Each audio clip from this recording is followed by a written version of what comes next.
Hey YouTube, it's been a while. I'm happy to be back and making videos again.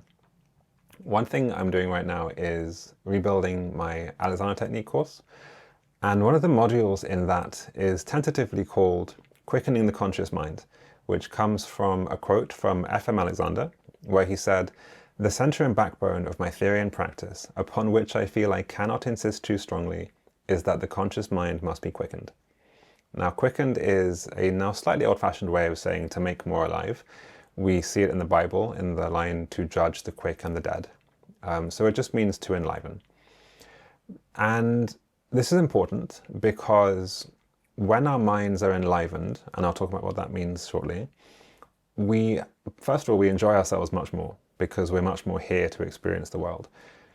But it also means that we can notice all the ways in which we're using ourselves, behaving, thinking, and we can make changes to that. We can interrupt habitual patterns. We can make new choices. So let me talk first about the 4 components that I'm using to teach quickening of the conscious mind, but also focus this video on the role of technology and making that very difficult to do, and how it's actually, I think, more difficult to practice AT, to live in a state where we can make new choices in the context of on-demand devices and particularly short-form media, videos. So let me start with the 4 components that I'm using for quickening the conscious mind. Those are awareness, attention, consciousness, which I might call presence, and intention. These 4 things exist on their own spectra, and we can learn to take conscious control of them. Up until now, I've spoken mostly about awareness as the primary thing to work on expanding versus contracting, but really it's part of a much more complex system of phenomenology and modes of being. So let me define each one first of all. Awareness, I've spoken about before, which is the amount of the world you're able to notice. You can either notice in a very constrained space, or you can notice in a wide open space. There's attention, which is the narrow beam that we move around the world, which is quite familiar, I'm guessing, to most people. There's consciousness, which is how much contact are you making with what's going on? How present are you? How vivid is the world? How alive are you right now, basically, rather than off in your head or dissociated a little bit. And then there's intention. So how do I want to interact with the world? What are my goals? What do I want to do? Put another way, maybe more poetically, awareness is how much of the here and now can I notice? Attention is what's important in the here and now. Consciousness is how here and now am I? And intention is how do I want to participate with the here and now? And the thing that I want to teach people to do is to dynamically move all of those in a direction that is away from what things like this will do.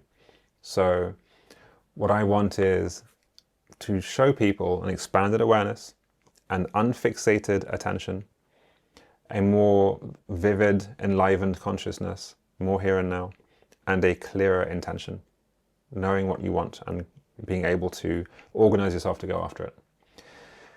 Now, this thing, particularly when playing short-form content, short-form video, I lost myself for half an hour yesterday in a short-form video hole, and I have the skills and tools to know better, and yet, if the right occasion happens, the right context, I still find myself sometimes just collapsing into it.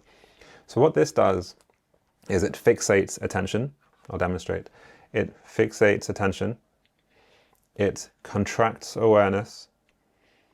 It dims consciousness, and it makes it very difficult for me to have any intention other than to keep looking at the screen and going next, next, next. And of course, the longer you're in that hole, the more you don't like what it feels like, and the more you suppress that feeling by going further into the hole. Now, these super stimuli did not exist, that's my baby, it did not exist that long ago. And I don't think that the human nervous system, mind, general psychophysical system, as F.M. Alexander would say, is well suited to stuff like this, particularly when it's being engineered by very smart, very well-paid people explicitly to fixate, contract, dim, and say dull intention. So this is kind of what I'm wanting to help undo in the world, this combination of these, this stuckness of those four things, but also recognizing how difficult it is in the context of these things that didn't exist 20 years ago even. I didn't grow up with anything that was quite this transfixing. I had a computer, sure, and a TV, but particularly in the context of seeing what my son is going to grow up into, I want to make sure that when he reaches adulthood, he has an attention that he's comfortable using, that he enjoys using, that he is out in the world in terms of his presence and awareness, and that he's able to know what he wants and pursue it without strong impediments from the inside.